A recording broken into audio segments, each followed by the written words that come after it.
새해 들어 저는 올해 표어로 다시 복음으로 또는 다시 복음의 본질로라는 그런 주제를 잡아보았습니다. 왜냐하면 로마서에 나오는 로마 교회 교인들을 향하여도 이미 복음을 알고 있지만 복음에 의해서 세워져 있어서 바울이 그렇게 자랑스럽게 여겨도 다시 복음을 전하고 복음에서 강변했던 것처럼 우리 교회가 70년을 지나 72주년을 맞아가는 이때에 새롭게 한 번 더 힘을 얻어 도약하고 서기 위해서 할 수 있는 최고의 방법은 다른 어떤 것에도 있지 아니하고 다시 복음으로 또는 복음의 본질로 돌아가는 데 있다라고 확신이 들어서 올 한 해 말씀을 전하는 가운데 비록 순서를 따라 성경 말씀을 다 전하겠지만 그 속에서 복음의 핵심을 놓치지 않고 복음을 전하려고 합니다. 모든 한국 교회와 지금 세상의 교회도 마찬가지로 우리 교회도 비슷하게 가는 복음이 아닌 두 양극단의 글이 있어서 이렇게 소개해 보려고 합니다. 해당이 꼭 되지 않더라도 한번 들어보시고 혹시 해당이 된다면 한번 이때 어떻게 바꿔갈지를 점검해 봤으면 좋겠습니다. 하나는 바로 율법주의라는 그게 한 편에 있고 또 하나는 상대주의라는 게 있습니다.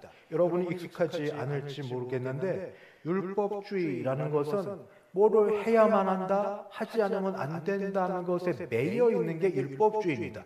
율법은 선하고 좋습니다. 하나님 주신 계명이니까 하나도 1.1획도 떼어 버릴 게 없는 게 선한 율법이고 계명입니다. 우리 주 예수는 율법을 폐하러 오시지 않았고 율법을 완성하러 오셨습니다. 그러니까 율법은 선하고 좋은데 거기에 율법주의가 되면 거기에 매여서 그것을 하라와 하지 말라 사이에서 자신이 노예가 되는 상태가 바로 율법주의라고 한다면 여기에 반발로 튀어나간 게 상대주의입니다. 상대주의는 말 그대로 절대가 없습니다. 절대가 없어서 상대방과 내가 하는 모든 일에 서로 내 마음대로 하겠다는, 좋게 얘기하면 독립이고 나쁘게 얘기하면 자기 멋대로 하겠다는 바로 그것이 이 두 가지 방법입니다. 먼저 율법주의에 대해서 말씀을 드리겠습니다. 율법주의의 나쁜 것은 하라와 하지 말라에 매여 있는 것은 물론이고 더 나쁜 건 교묘한 게 하나 있습니다. 내가 하라와 하지 말라를 잘 지킴으로써 또 좋게 말하 그런 것을 순종함으로써 하나님을 교묘히 움직이려는 그 시도가 그 마음에 들어가 있다면 그건 율법주의입니다. 율법주의자는 이렇게 말하고 이렇게 생각합니다.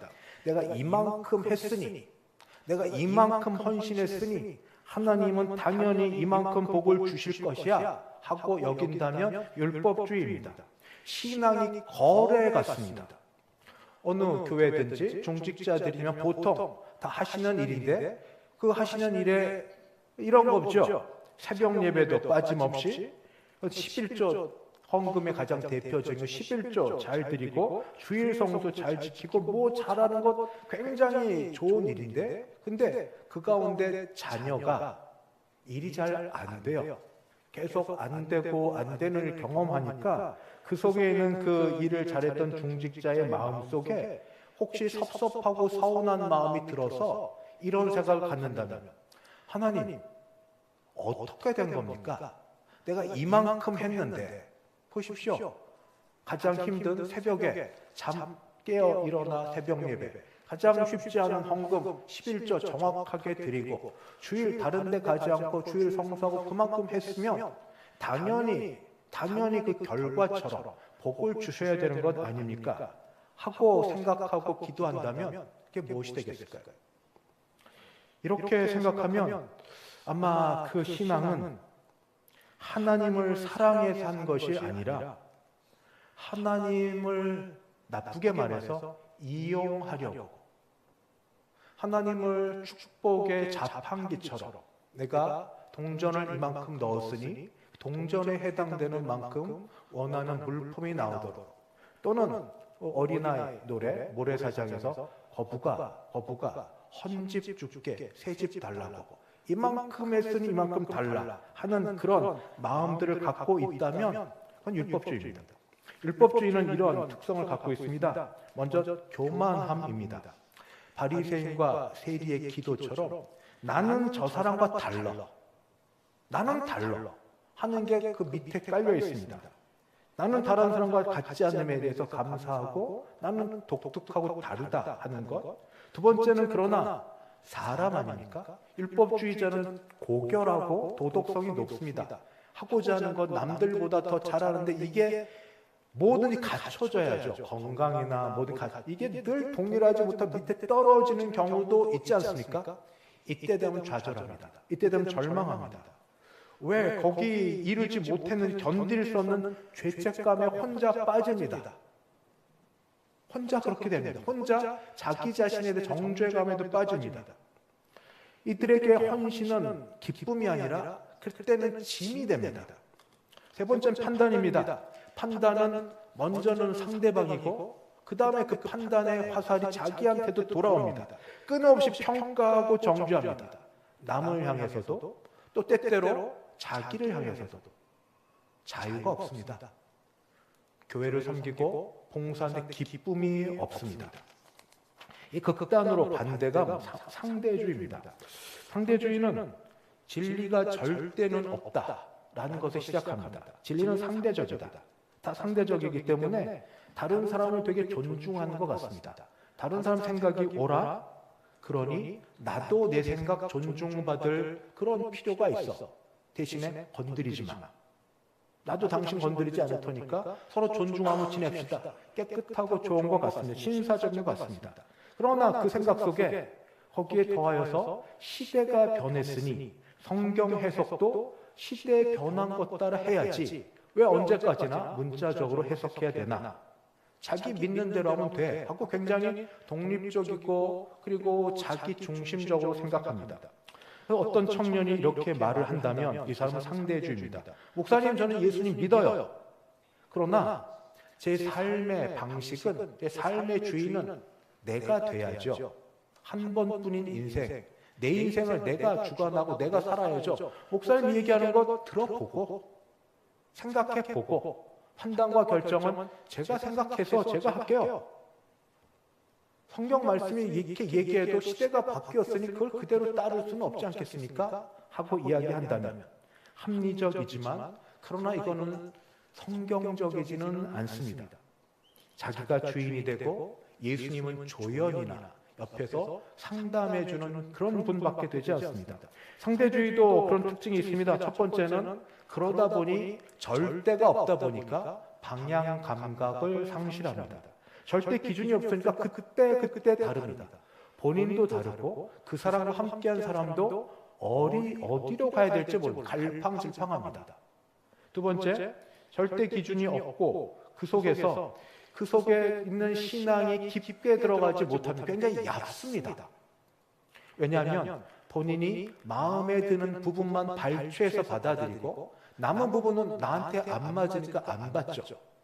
저는 근래에 어떤 분과 대화에서 만나는 그런 일이 있었는데 그분은 이단은 아닌데 이단적 성향이 강한 분이에요. 근데 그분과 얘기하면서 보통의 우리 교인들과 너무 다른 걸 봤어요. 그분은 나름 힘이 있더라고요. 나름 힘이 있어요. 왜 힘이 있는가 했더니 그분은 저희가 볼 때는 건강해 보이지 못하는 신앙이더라도 믿고 살아요. 산다고요. 자기가 그렇게 살아요. 우리는 머리로는 알고 입으로는 얘기하는데 안 살아요. 힘이 없어요.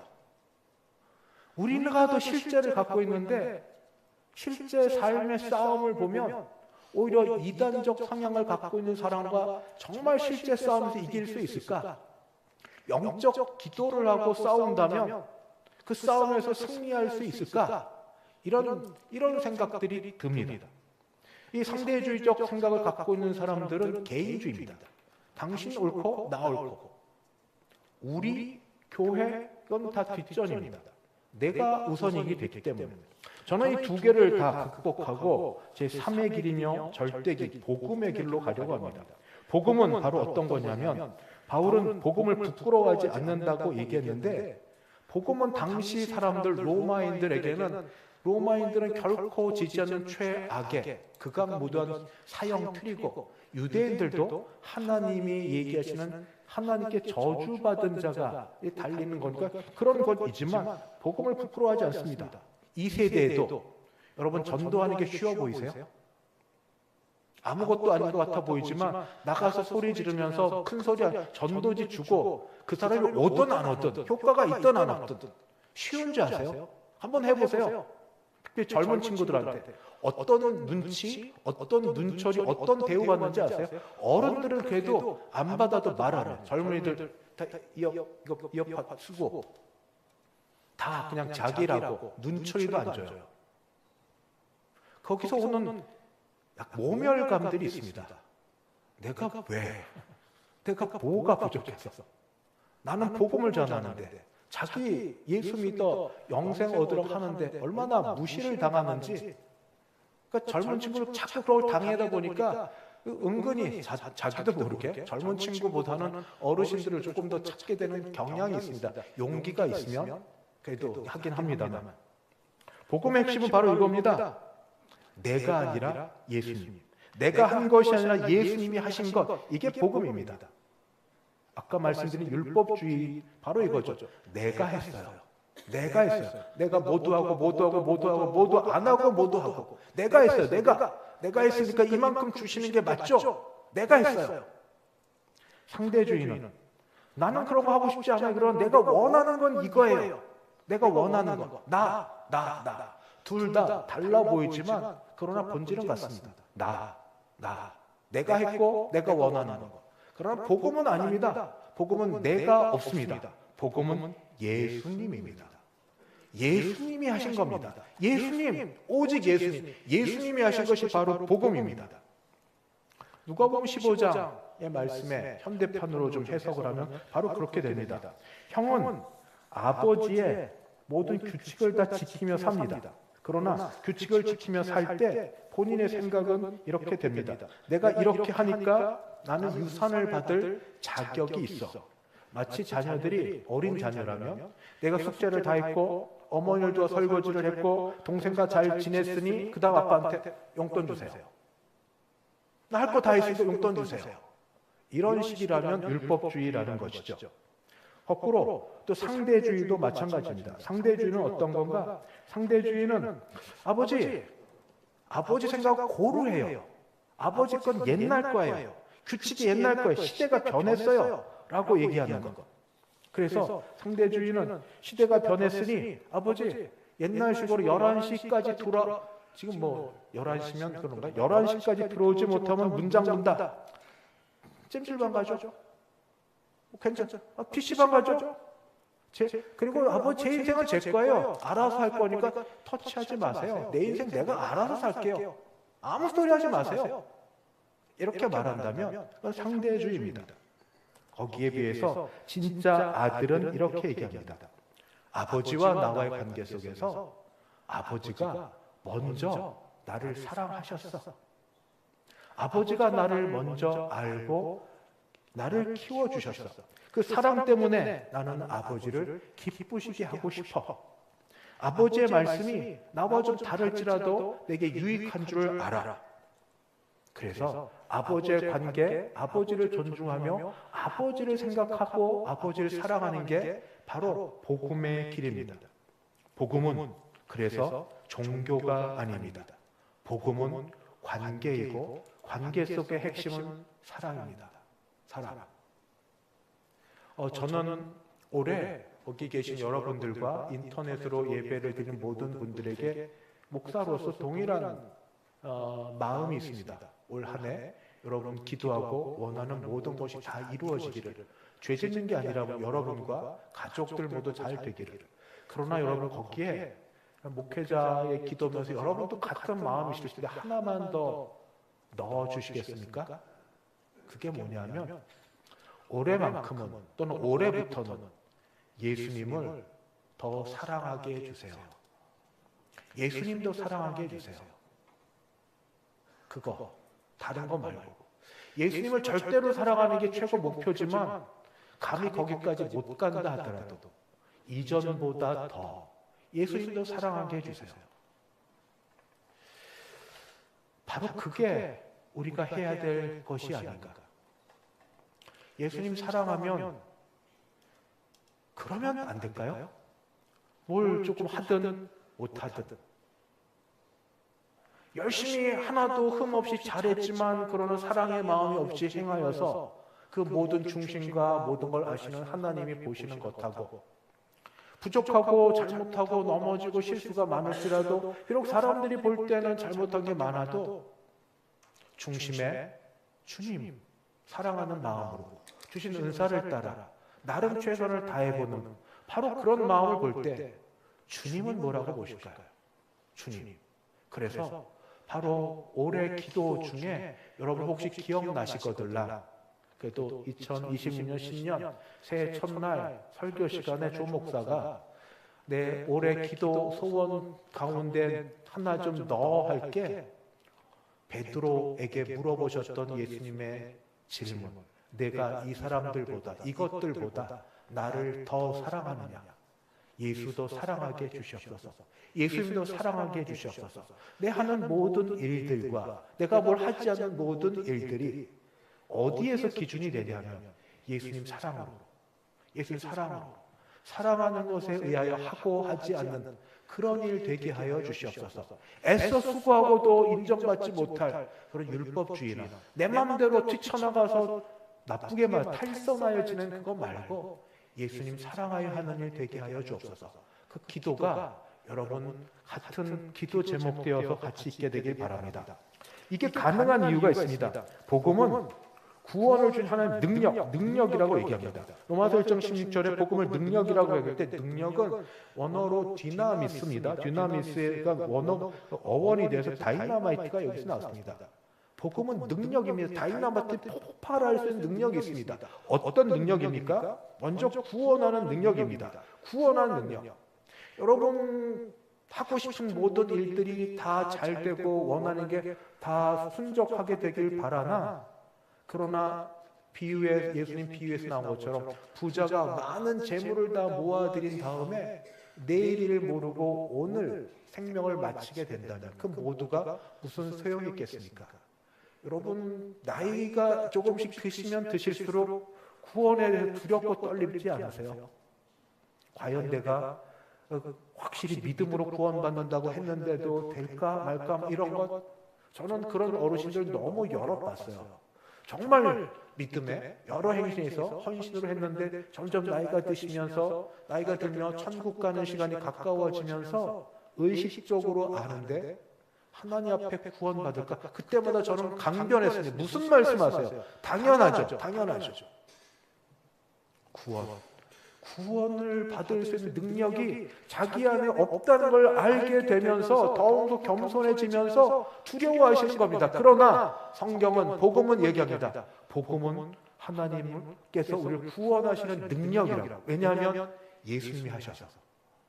예수님이 하셔서. 내가 하는 게 하나도 없잖아요. 율법주의면 내가 한 거죠. 상대주의면 도망가서 내가 안 한 거죠. 복음은 내가 한 것하고 아무 상관없습니다. 주님이 하신 겁니다. 내 밖에서 주님이 하신 겁니다. 절대 진리입니다. 주님이 하신 겁니다. 믿음은 선물이죠. 하나님 주신 선물로 믿어지게 되는 게 은혜 아닙니까? 힘으로도 안 되고 돈으로도 못 가고 어여뻐도 안 되고 잘생겨도 안 되고 바로 믿음은 되네. 믿음조차 선물로 주셨으니 예수를 주로 고백하고 하나님을 감히 아버지라 부르고 성령께서 내 안에서 감동케 하시는 이 역사가 내 안에 흔적처럼 되어 있는 한 복음은 나를 구원하는 능력이 되는 줄 믿습니다. 복음은 능력입니다. 어떤 능력? 구원의 능력. 구원의 능력이 어떤 일이 일어나는 줄 아십니까? 포기하지 마십시오. 저도 포기하지 않고 하려고 합니다. 우리를 변화시키는 능력입니다. 복음은 하라고만 말하지 않고 실제 일을 일으키십니다. 어떻게요? 실제 예수를 믿게 하심부터 시작하여서 의롭다 여기시고 성화하면서 마지막 영화에 이르기까지 우리를 이루어 가십니다. 말 안 들으면 매를 들기도 하시고, 왜냐하면 하나님은 사랑하는 자녀에게 징계를 하시니까, 징계가 없으면 사생자니까 다치게도 하시고 어렵게도 하시면서도 자녀를 빚어가시면서 거룩하고 흠없는 자녀로 만들어 가시는 게 하나님이 하시는 일이십니다. 복음은 그래서 능력인데 우리를 변화시키는 능력입니다. 언제부터인가 강팍했던 마음이 조금씩 갈라지기 시작해서 하나님을 사모하는 심령이 들기 시작하고, 언제부터인가 막 살려던 마음에서 그래도 이거는 아니지 하는 마음을 들게 하시면서 나를 깨닫게 하시고 넘어지게 하시고 하면서 변화시키는 능력, 나를 변화시키는 능력이 바로 복음에 있습니다. 그래서 기대하십시오. 거룩하고 흠없는 하나님의 자녀로 내가 죽을 때까지 얼마나 성숙되어져 갈까, 얼마나 변화되어져 갈까. 지금은 비록 이 모양 이 꼴이라 한 것처럼 보여지더라도 오늘과 적어도 내일은 다른 삶이 될 건데, 그것은 하나님이 주권적으로 역사하실 것이기 때문입니다. 사랑하는 자를 손에 붙드시고 이끌어 가시면서 내 사람, 내 자녀, 내 아들, 내 딸답게 만들어 가시는 능력이 복음 안에 있어서 단 믿으셔야 됩니다. 믿으셔야 됩니다. 날마다 아침마다 그래서 하시는 일이 있습니다. 아침마다 거울 한 번은 보시죠. 이를 닦든 세수를 하든 면도를 하시든 뭐를 하든 단 한 번은 보시는데, 그때마다 거울을 보시며 내 눈을 똑바로 보면서 이렇게 나에게 말해야 됩니다. 나는 예수님의 십자가 피로 구원 받았습니다. 나는 구원 받았습니다. 나는 누가 뭐래도 구원 받았습니다. 주변에 숱하게 다른 말들이 우리를 넘어지려고 할 겁니다. 그렇게 살아도, 네가 그렇게 살아도 네, 상관없어요. 이렇게 얘기하면 과하지만 구원은 하나님이 주시는 능력입니다. 하나님의 힘이고 외부에 주시는 은혜입니다. 그 가운데 그 말 들을 때, 그래, 내가 비록 지금은 이렇게 살지만 그러나 나는 구원받은 하나님의 자녀야. 지금은 이것밖에 안 되지만 그러나 하나님이 일을 시작하시면 놀라운 일이 이루어질 거야. 무에서 유를 창조하신 하나님의 능력이 이루어질 거야. 나도 모를 놀라운 역사가 내 인생 가운데 어떻게 이루어질지 나도 몰라. 그래서 날마다 거울을 보시며 나는 하나님의 은혜로 의로워진 사람 되었습니다. 내가 한 것 아닙니다. 내가 한 것 아닙니다. 그러면서 또 하나 상대주의처럼, 근데 그 속에서 조금 지나면 나를 꼬셔요. 유혹해요. 꼭 그렇게 살아야 돼? 꼭 그렇게 해야 돼? 다시 율법으로 돌아가면 하라와 하지 말라 힘들지만 예수님 사랑하는 마음으로, 주님 기도 제목, 제가 뭘 하고 안 하고가 문제가 아니라 주님 사랑하게 해주시옵소서. 하고 안 하고는 두 번째고, 주님 사랑하는 마음으로 제가 무엇을 감당하든 안 하든 사랑하는 마음으로 있게 하여 주옵소서. 이 일이 우선으로. 그런 마음이 드시면 우리 부모님들에게 드리는 말씀, 저도 실수했고 잘못했는데 자녀들 양육할 때 교회 가라고 하는 게 맞습니다만, 너 교회 안 가면 혼나? 교회 가면 용돈 줄게? 교회 안 가면 너 벌 받아? 이런 것 말하셨죠. 그럴 수 있죠. 근데 지금부터는 교회 가면 교회의 주인이 예수님이시니 아빠보다 엄마보다 너를 더 잘 알고 너를 사랑하시는, 너를 낳으신, 너를 만드신 이가 거기 계시니 교회 가서 참된 사랑을 노래, 찬송으로 배우고 말씀으로 듣고 그렇게 지내자. 쉽지 않겠죠. 뭐 애가 알아듣겠습니까? 사춘기 되면 더 뛰쳐나가겠지만 그래도 마음은 그게 아니라, 마음은 전에 좀 다르게 사랑으로, 내가 사랑을 받았으니 나도 사랑으로. 교회에서도 서로 이렇게 얘기하십시오. 얼마나 귀합니까? 어느 장로님 얘기한 건 여전히 기억나는데, 우린 친척보다도 더 가까운 형제 자매입니다. 친척은 명절 때나 만나죠. 우리는 매 주일 얼굴 봅니다. 하나님이 우리에게 대성교회라는 이 예배 공동체로 만나게 하신 귀한 분입니다. 매주일 내 옆에 앉으시는 분 고정석이잖아요. 지정석. 얼마나 귀해요. 귀해. 이런 분 보면서 연약함이 점점 보일 때, 이전에는 비난, 정죄의 마음이 들었을지라도 이제는 품어주는 것으로. 왜냐하면 우리 형제니까, 자매니까, 예수의 피로 하나님의 아들, 딸 된 형제, 자매니까 서로 품어주는 거. 우리 모두 은혜로 삽니다. 내가 은혜로 살았던 것처럼 그분도 은혜로 사는데 지금 조금 약하고 부족해서 그럴 뿐이에요. 우리 모두 은혜로 삽니다. 교회를 향해서는 전통을 존중하면서도 그러나 복음의 본질을 지켜나가는 것. 형식과 모든 일에 바뀌어 변화가 되어져 가면서도 복음의 내용은 잃지 않는 것. 이 모든 것 속에 사랑, 하나님, 주 예수님 사랑. 바로 그것 있으면 우리 서로 맞춰 나가면서 올 한 해 교회 와서 예배드리며 끝나서 웃고 기뻐하고 감사하지 않으시겠습니까? 그 마음 갖고 은혜 받은 자 되어 집에 돌아가면 그게 유효화되어서 유효기간이 적어도 하루는 갈 수 있게 자녀들에게 배우자에게 혹시 함께 거하는 다른 분들이 있으면 그 유효기간이 좀 지속되어서 사랑의 통로, 은혜의 통로로 올 한 해 주님 앞에 깊게 우리 은혜 받고 사용되어지는 모든 여러분 되시기를 주의 은혜로 축복합니다.